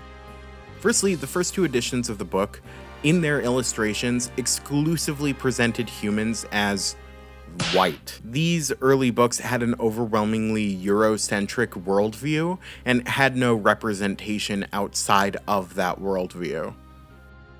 This was also shown quite easily with the Drow, where in modern times they're presented as gray elves, but back then they were just black people. They were just black. They were just black elves. That's what they were. Now, that would be a minor slight, and often a lot of fantasy media unfortunately does tap into these kind of issues, but that's unfortunately just the light stuff. There was the time they officially published a supplement book called Oriental Adventures. Now, I'm not gonna sit down and tell you how bad that is, because holy shit, what the fuck? Look at it. Also, if you're curious, here's some art, and it introduced a stat called honor. Yeah, not good. Speaking of books in the oh my god, what the fuck were you thinking category, there's also Al-Qadim, Arabian Adventures, which, whew, wow, yeah, oh my god, what the fuck were you thinking? I could see people making an argument that these books were in poor taste, but there isn't anything like that within D&D's core DNA, and to that I would argue, no, because there was Chult. If you don't know what Chult is an Africa-inspired country within the Forgotten Realms. Now, I'm sure those words put together already put the fear of God in your heart, but I want to assure you that it's much worse than you could imagine. The books and adventure materials present the people of Chult as cannibalistic savages, and drew them like this. But don't worry, they included noble savages, their words, not mine, noble savages, that work with the explorers from Baldur's Gate, because they had to have some friendly racist caricatures for the colonialists to be friends with. Also, let's not forget about ableist art like this that made it into the books. Also, the early books have been very consistent about some races just being born naturally evil or naturally good. By the way, have I forgotten to mention that Gary Gygax, one of the most important creatives behind the creation of Dungeons & Dragons, was a self-described biological determinist. Let me repeat, a self-described biological determinist. He also had strong views on how your race affected your ability and how you would turn out later in life. And he put those very ideals into the game of Dungeons & Dragons, with level caps depending on race and depending on how you were born. There's also the very deeply coded and mechanically defined transphobic curse that plays on wildly transphobic tropes of naturality and the breaking of natural order. Oh, and don't worry, it has a sprinkling of non-binary scaremongering along with the condemnation of intersex people as well. Also, I want to remind you that every race that was presented as evil pretty clearly is just a racial stereotype of real-world people, mostly Jewish and African American people. But hey, I understand that a lot of D&D players don't want to acknowledge this because it was during the time of Gary Gygax and a little bit after they cut ties with him. So, with him gone, we must be all good now, right? This doesn't continue to be a problem, right?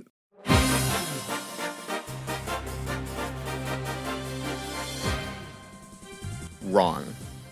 Even after the separation, there has still been repeated issues here. I'm going to only use examples from D&D 5th edition materials published after 2014 from this point onward. So everything I'm about to tell you is from the last 9 years, okay? 9 years. Really put that into perspective. Ellen was on the air the entire time all of this was happening that I'm about to bring up. So really lock that in for a second. Okay, you ready? Cool. Firstly, remember the country of Chult from earlier? It's back! In 2017, with the release of the adventure module Tombs of Annihilation. But hey, maybe this time it'll be more sensitive, right? Nah, it's still got stereotypes of indigenous Hawaiian and African people in it. So, a real 3 for 3 this time.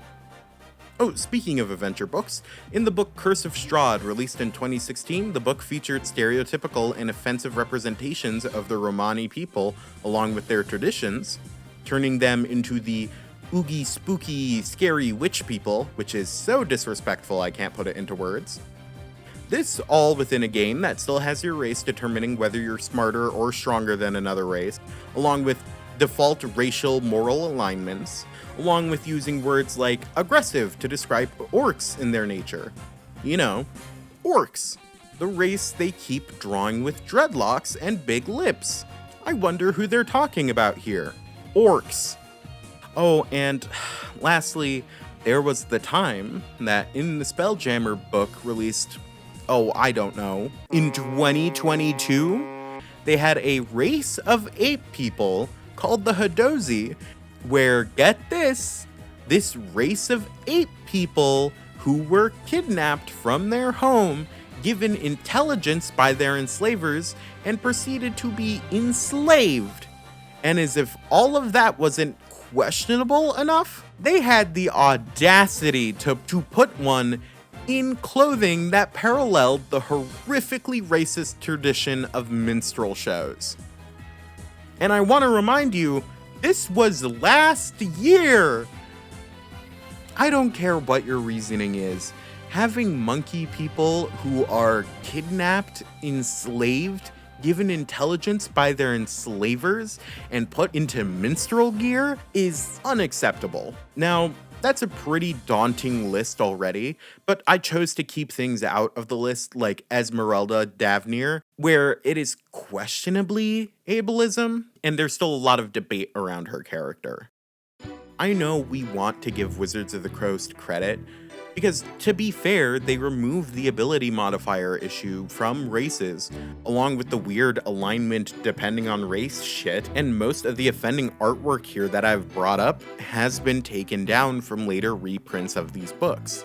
And yeah, sure, that's fair, but let's also look at the opposite side of that coin. When they got rid of the offending artwork from Strahd and Tombs of Annihilation, there were no public statement or admission of wrongdoing. Not the slightest bit of accountability from them. Just an attempt to sweep the issue under the rug.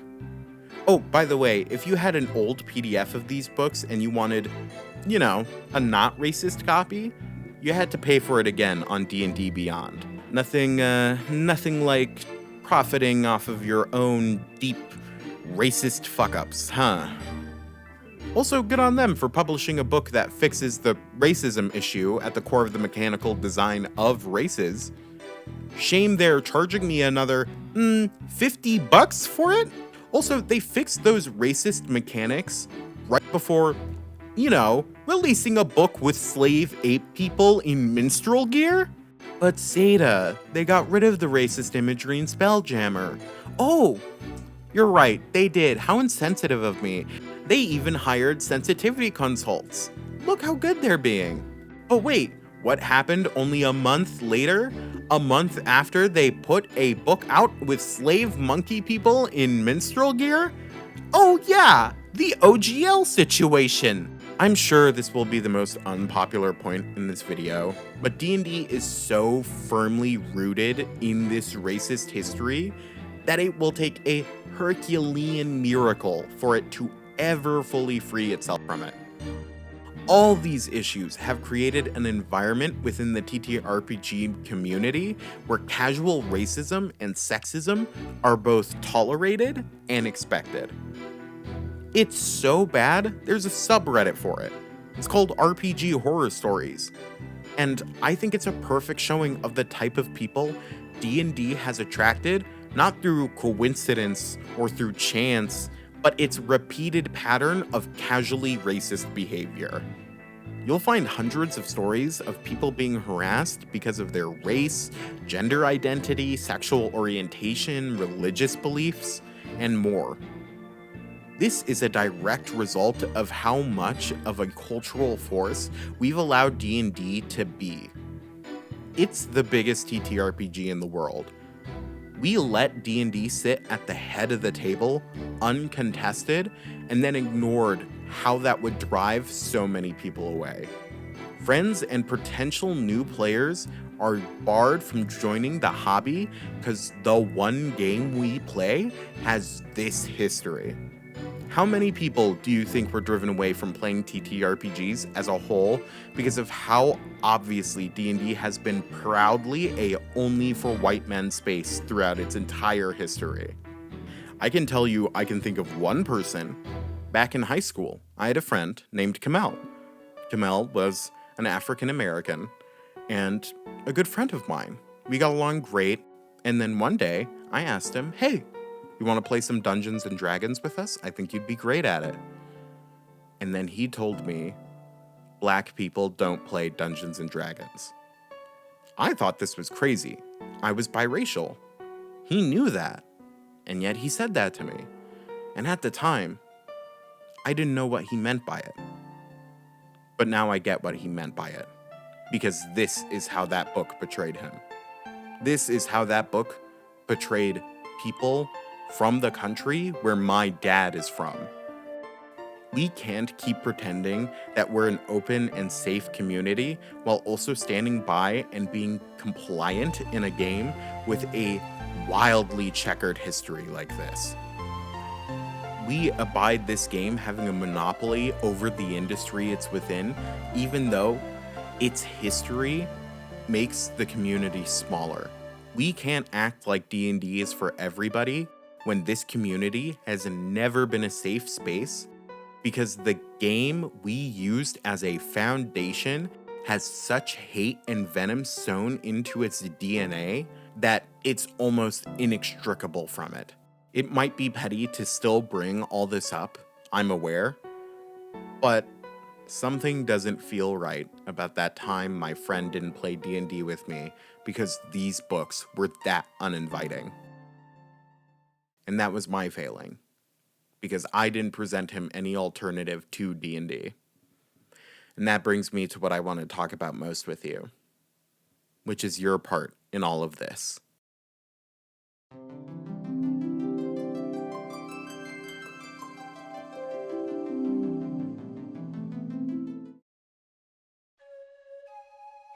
As much as I can dunk on Wizards of the Coast, and I could do that all day, let's be real, I have to also acknowledge that the broader D&D fan base shares an equal responsibility for the constant enabling of these actions. In a small way, I feel almost futile writing this, because why bother?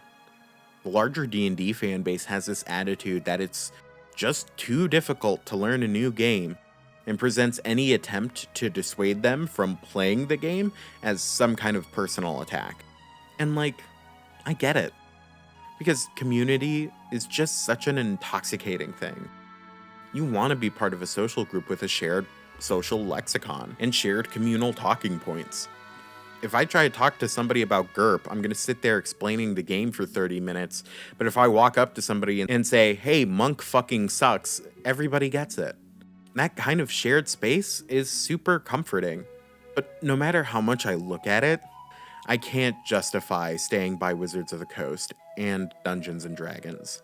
As a person of color, and somebody who works closely with and talks with game designers and artists, it's a little disquieting to see people just shrug off the issues I've brought up in this video. Wizards of the Coast and D&D can do the most wildly racist shit I've ever seen a company do, then they apologize for it, and everyone acts like it never mattered, and that you're being mean to the mega corporation for bringing it up. I really thought the OGL drama would be enough for people to finally snap to their senses and realize that this is a pattern of behavior, and that there are some core fundamental issues here. And yet, Wizards of the Coast simply apologized, and then just a few weeks later, their movie was a multi-million-dollar smash hit. Just a week later, all the YouTubers who were viciously beating down on WotC, harassing their staff, went right back to their usual content. All because they had achieved a win over Wizards of the Coast? Because they made a half-assed apology where they lied and rolled back the decision? Is that all it takes to get away with nearly destroying an entire art form and industry?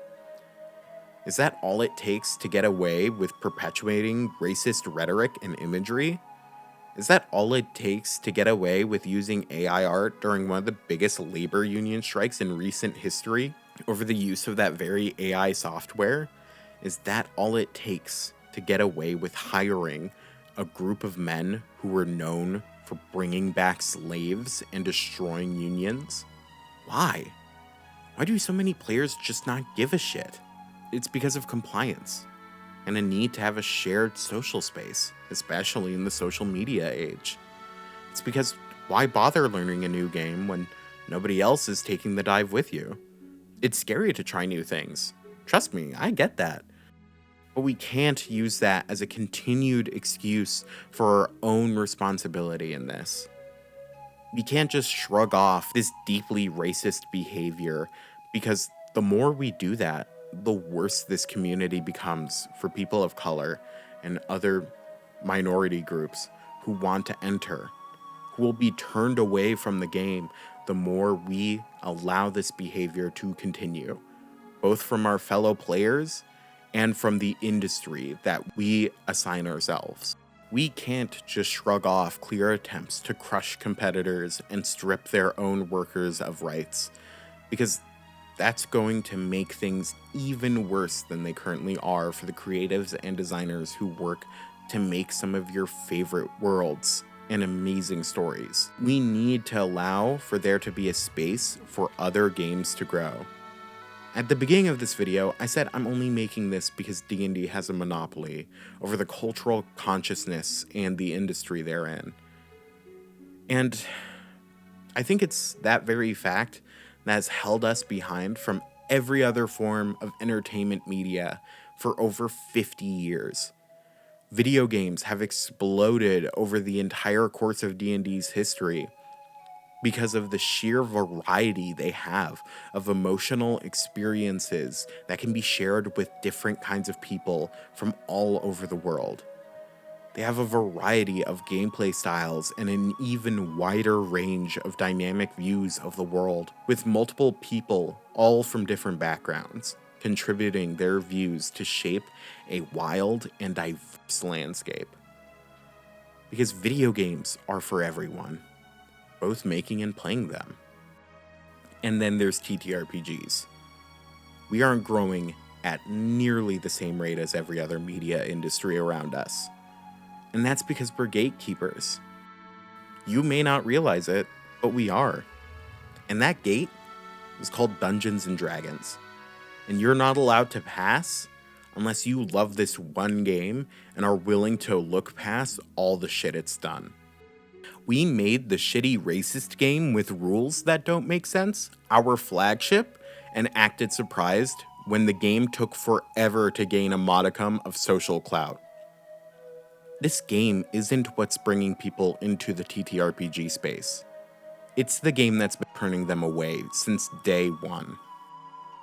And sure, we can fix the game design by homebrewing 80 million different fixes, and maybe we can make a high-space adventure work by completely reworking everything. And hey, maybe we'll be able to fix the near-constant racism issue by making our own setting. And hey, maybe we can fix the fact the game completely lacks any tools to encourage roleplay or even create a safe space by adding a token system.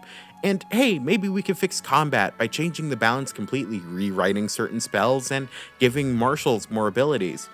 We can do all that shit to put all of our emotional effort into writing something better or designing a better game. Or we can just sit down, smell the roses, and finally accept one emotional truth. That maybe, just maybe, Dungeons and Dragons isn't a very good game, guys. Maybe our emotional labor shouldn't be exclusively spent trying to make one game work for everything, when the foundation has been completely fucked to begin with. And maybe we should just move on to more emotionally diverse experiences that will invite more people to participate. Because believe me, there are other systems you can love and will provide just as much, if not more joy than the one you've been shackled to. Feel free to buy any third-party books you feel like, because they're often written by wildly talented and kind people.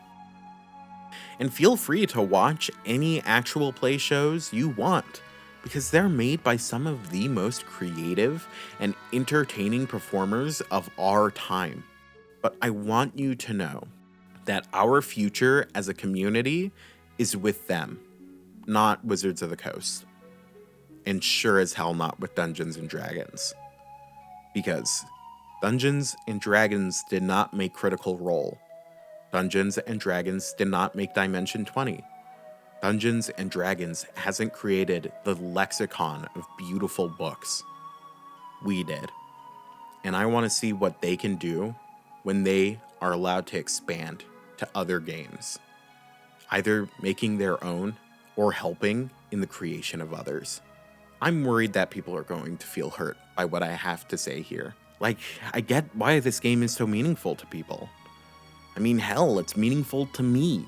Some of my first ever experiences playing with my gender identity was in the realm of theater, but also in D&D 5th edition. But you need to know when enough is enough. I'll always have my memories with this game, but I can't continue to support a game that serves as a bottleneck to a world of beautiful, therapeutic, kind, and fun artistic experiences. At the beginning of this video, I said I didn't want to be a hater. And I mean that. So let's end this video out on some love. I'm gonna shout out around 20-ish TTRPGs that aren't D&D 5th edition that I think are amazing and well worth your time and money, with some of these recommendations even coming from contributors to this video, along with people I interviewed. Because at the end of the day, I want this video to make you more informed of the beautiful world of unique experiences that lay just outside your field of vision. I want this video to leave you a kinder and more sensitive person. So please take the time to sit with me and hear about some games I'm sure you've never played before. Take what I'm telling you and bring it back to a new table with new friends, and maybe even some old ones, and grab some snacks and make some new memories. Build a community with those close to you that's more open, more kind, and more loving than the one we've come from. And play something new, because as long as your friends are with you and you take that step forward to making a more artistically diverse space, then I'm almost sure that someday we'll live in a more accepting community than this one, with a million more games that'll be even better than the one we're playing now. And wouldn't that be fucking awesome? So, the first game I want to recommend is created by J Dragon. It's called Sleep Away. It's got this beautiful mix of like melancholic summer energy while also having a very fun horror atmosphere.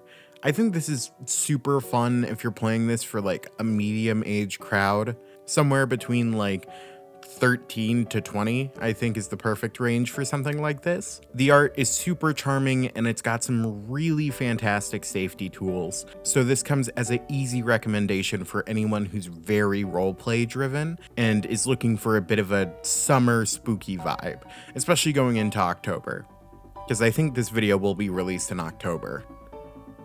Please let this video have come out by October.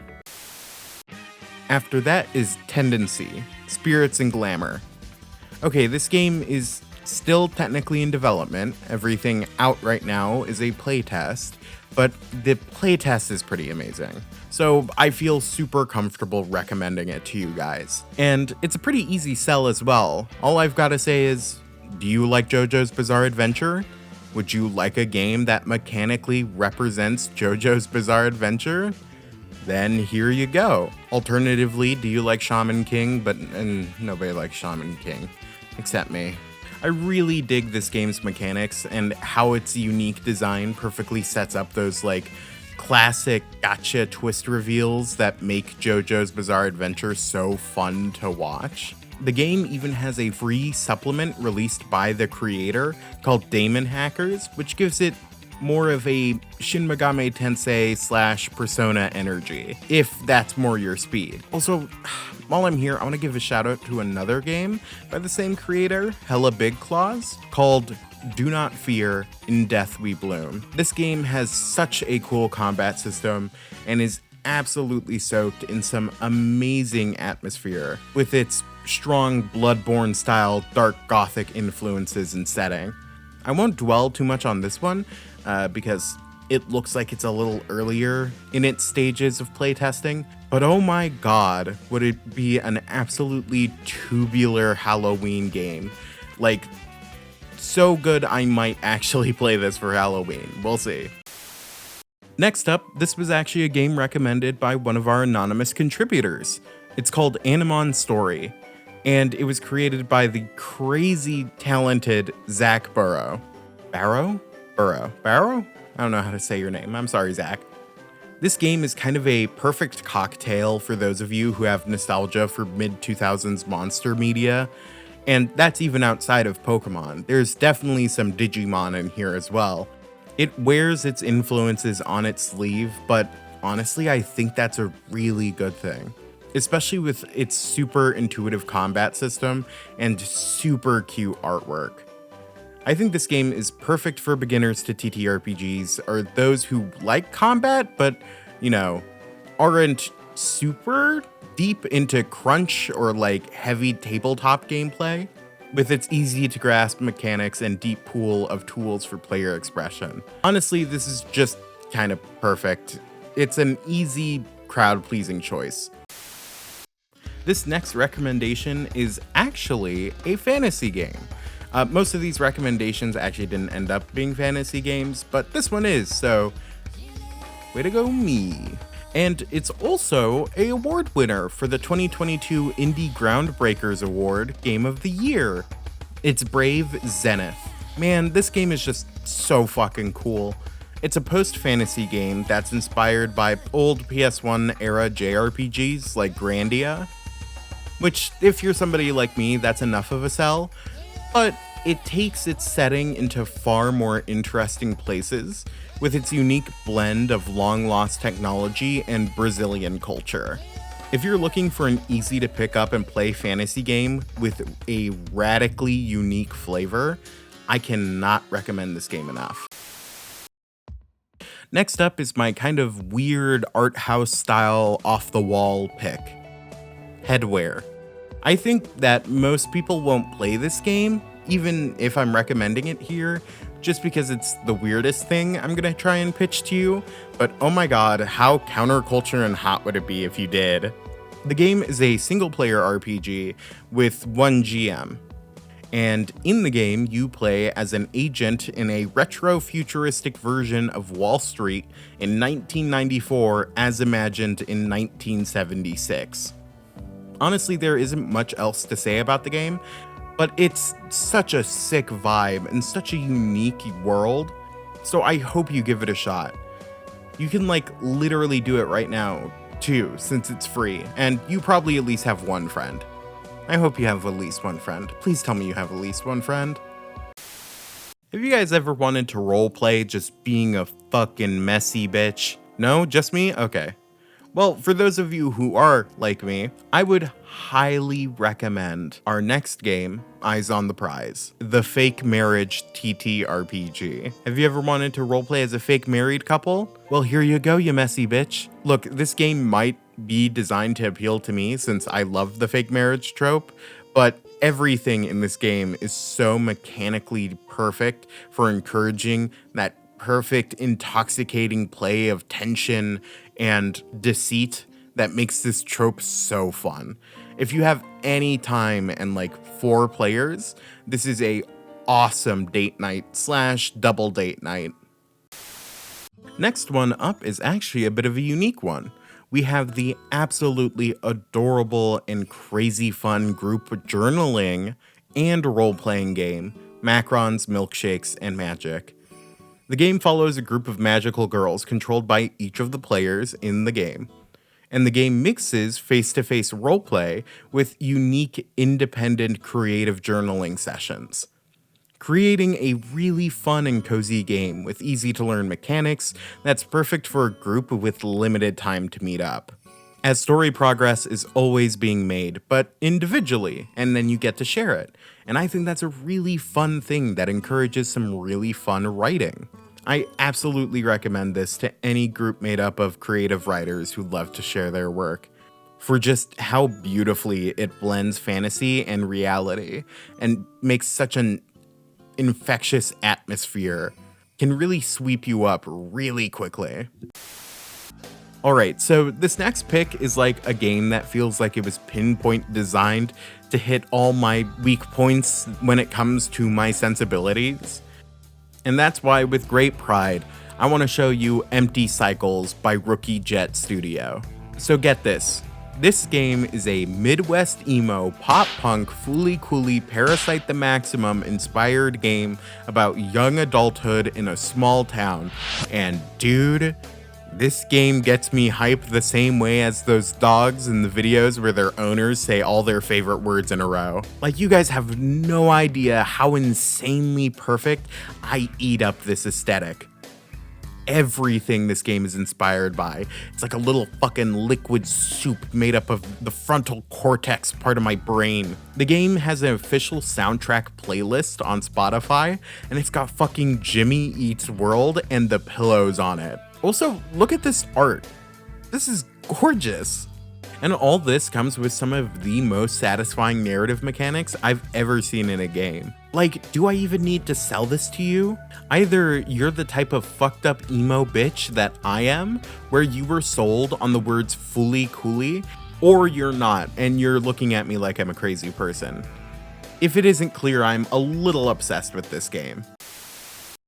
Alright, but what if you want some simple goofy hijinks?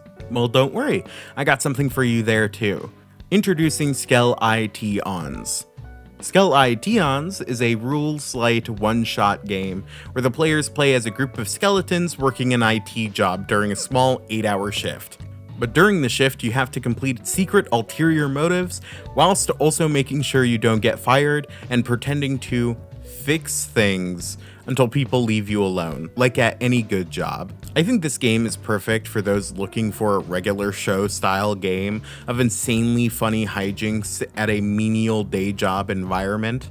It's also just something that's great to pull out at a party with the right kind of people. For this next game, I tried writing a mini introduction myself, but damn it, they really nailed it on their own description. So I'm gonna read from there because, man, it's just too cool.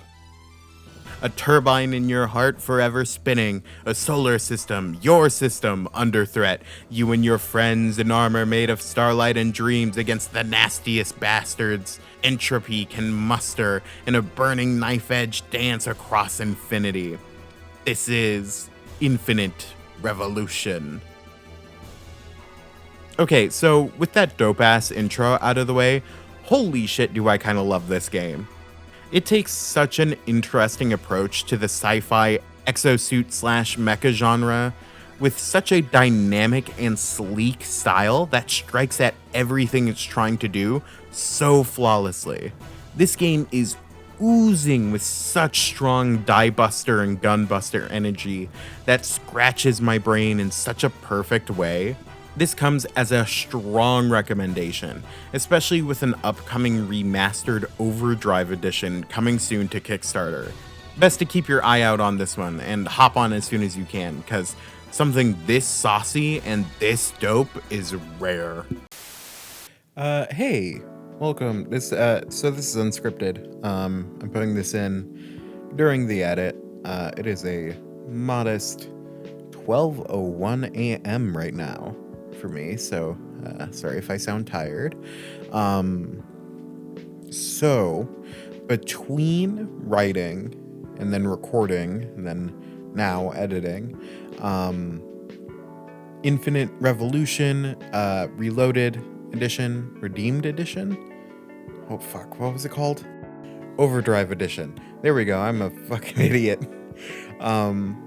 Overdrive Edition is now currently on Kickstarter. It's got 12 days to go as of recording this. By the time I post this, maybe it'll be 10 or 9-ish.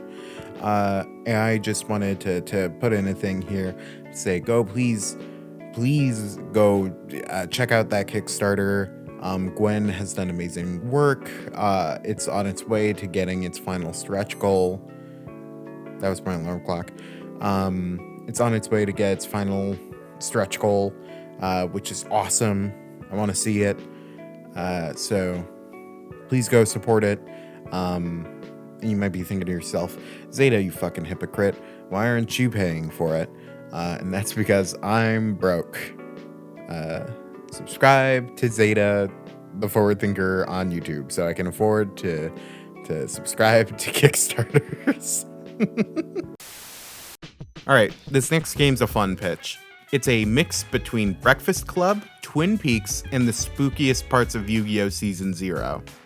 It's Breakfast Cult by Weird Age Games, and it is jam-packed with wild tonal clashes that paint such a wonderfully darkly comedic setting, both in gameplay and in art. Also, talking about the art, I adore that this game switches between a cute cartoony style for high school life and textured dark interpretive pieces for the horrific beings that lay on the edge of mortal comprehension. This is an easy recommendation for any art house queers who have a deep love and appreciation for horror, as well as John Hughes style high school movies. My next recommendation is something more fun for those looking for a less combat-oriented fantasy game. This is Monster Care Squad by Sandy Pug Games. This game exists to answer the question, what if Monster Hunter, but we love the adorable big lizards? Monster Care Squad is a ludicrously charming game filled to the brim with wonderfully majestic and adorable monsters that you and your friends team up to take care of as a group, as essentially fantasy veterinarians. This game is so full of charm and kindness in every one of its mechanics, giving it such a breath of sincerity and comfort that's rare within a lot of TTRPGs. This recommendation goes out to those of you who want a chill and happy play group with a sense of wonder and whimsy in a fantasy setting. Next up is Necronica, and while I could tell you about this game, it was actually brought to my attention by Lilith from Tabletop Builds, so I'm actually going to pass it over to her to talk about the game. Yeah, so I mentioned earlier Necronica. I think it's a fantastic TTRPG that is rather obscure, and it's understandable that its theme, like the theme, is undead little girls and brutal fighting and survival. Like the theme might not be for everyone, but there's ways that you can navigate that. It's a weird Japan thing also, but like there's way you can just change it up a little bit more to, if it's not your thing, you can change it up to be more palatable. You can make it more like a mecha game. You can make it more like a generally like gritty kind of experience without it having to be little girls doing terrible things to little girls. But I think the game is great because it has a kind of turn system that it has like an action-based turn system where you have an initiative, you have an action count, and then everything you do costs a certain amount of action, and then you just go down, and you can like interact with the others' turns. You can interact with the rolls.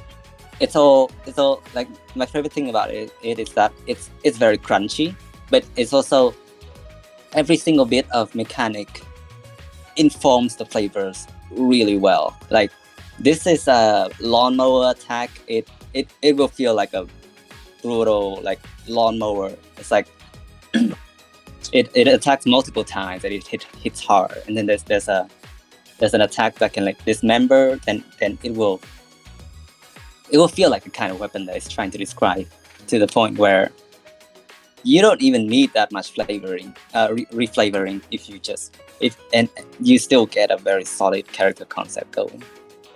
And there's also a lot of archetypes you can do it for as well. I also wanted to add that since this interview, I gave the book a read, and I love this shit. It's filled with absolutely excellent artwork with such a fun splatterpunk meets moe sensibility that I just eat up. Strong Zombieland saga energy from this one, with really fascinating and complex combat mechanics. An easy recommendation for those of you looking for crunch with an unusual flavor, like the gaming equivalent of crispy chickpeas or ketchup potato chips. Alright, let's take a quick break from contributor recommendations for something a little more radical. Slug Blaster is a tubular 90s throwback with strong Mountain Dew-brained sensibilities. A game all about being a teen in a small town and sneaking away to make skate videos in an alternate dimension just to piss your parents off. This game has charm sewed into every corner of its gross pastel, space-age, MTV, Tony Hawk nostalgia-inspired pages. The mechanics are open-ended and focus clearly on roleplay, but I don't think that's a problem at all when the vibes are this primo and the comedy is this good. All this and a beautiful art style combined with some of the best page layouts I've ever seen in a game. This is definitely perfect for any Zoomer or Millennial looking to revisit their absolute cringest era. I don't think I ever talked about this publicly, but I fucking love Tokusatsu. That's why I can't stress enough, if you're a fan at all of series like Ultraman or Kamen Rider, you need, and I need to repeat that, need to play Lumen Rider. This game nails everything that makes Tokusatsu Tokusatsu. Flashy special moves, sick transformations, character arcs about identity and violence that always end in the character getting another sick transformation. I'm seriously blown away by how perfectly this game pays homage to the genre through mechanics alone. If you can get a group of Tokusatsu nerds together to run this game, well, firstly, invite me please. But secondly, this game is 100% a must-play in my book. Next up is another contributor recommendation. It's Gun and Slinger. It's a fantastic two-player game that I think works for any sort of date night or small friend group, as it can also have a 3-player option. The game tells a story of a slinger, a lone traveler, and their gun, which is possessed by a magical spirit, as they have to work together to fight through a world of chaos. This game is most notable for its radically unique card-based system that is a absolute joy to play through, and an easy recommendation for any couple or pair of roommates with some time to kill. I fucking love mecha! Sorry, I just got excited, because the next game is Armor Austere Advent. And man, I love this game too, fuck! It builds such a fun and mesmerizing fantasy mecha world that pulls at my Gurren Lagann infested brain strings like the most beautiful songstress in the world. With dynamic character and mecha creation, meaningful roleplay, and combat coated in truly wonderful super robot style mecha vibes, the game just hits so damn hard and also connects those ideas to a really unique fantasy setting. The game has drop-dead gorgeous artwork on top of all of that as well. Please give this game a shot if you're thinking about playing a mecha game. Or Infinite Revolution. Honestly, both these games just tickle the shit out of my brain. My last recommendation is Icon by Massive Press. Remember when I said we'd talk about this game later? I bet you forgot about that, but later is now, baby! I've been playing this game for, I would say, about the last 6 months? Consistently. And I'm really attached to this one. It has the most satisfying combat in any TTRPG I've ever played, along with super fun character creation, a unique setting, and player tools that inform the world and actively create amazing free-form creative writing prompts for the game master. This game also has some of the best boss encounter design I think I've ever seen, even outside of TTRPGs. I'm talking like including video games. Every boss fight, called Legends in this game, are bursting with unique flavor that's brought through beautifully dynamic gameplay gimmicks that challenge players' creative thinking and strategy. Like, I can't stress enough just how amazing this game is and how intuitive that gameplay is on top of it. Icon has brought me and my friends so much joy over the last 6 months, and we're still playing it now.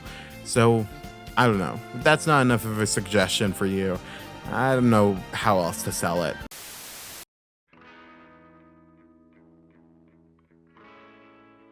So here I am, at the end of a ludicrously long video. What's even left to say? If I'm being honest, a part of me is worried that you're not even gonna watch to this point. I have this sinking feeling that people are only gonna watch the parts that are relevant to D&D and automatically click off the moment I try to show them something new. I'm worried this video will come off as cruel or mean, but that's really not my intention. Would you believe me if I said this was actually going to be a positive video about how much I love the game design of Fighter from D&D 5e when I started making it? But the more I worked on this video, and the more I interviewed people, the more damaging I realized it was to shackle myself to Dungeons and Dragons. How damaging it was for all of us to stick around here. I understand how this could upset or make some people angry, and I'm sorry if it has, but in the back of my mind, there's been one thing pushing me forward to make it. And that's the memories I have around the table. The memories of all the toxic and unfun experiences I've had around the table playing D&D 5e. All the issues and frustrations caused by that system's design. The memories of chaos and cruelty I saw in the community over the last year, but also perhaps the most important memory, which is the joy and tears I've seen at my table. The beautiful stories I've been able to tell over the last year through multiple and wildly different games.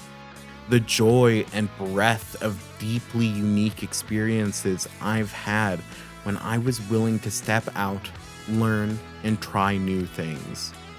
And I think if I can give even just one person that, this video will be worth it. I don't think I'm going to change the culture around D&D. I don't think this video or my channel is really that important. It seems to be getting bigger every day, and I just know anything I have to say won't magically make that stop. But if I can convince just a few people to move on and gift the experience of something truly new, kind, and unique to other people, then I'll be happy. I want the takeaway from this video not to be one that encourages you to get into heated flame wars over a fucking stupid board game. I want it to be encouragement. Disconnect from the cultural zeitgeist and look to new experiences. Not just for you, but those close to you. Your friends, your family, your loved ones. Because taking that first step, taking the leap to try something new and open up with your friends to create brighter and better tomorrows for both creators and fans is what the world needs most right now. So get out there, play something new, meet someone new, and be kind. Thanks for watching. "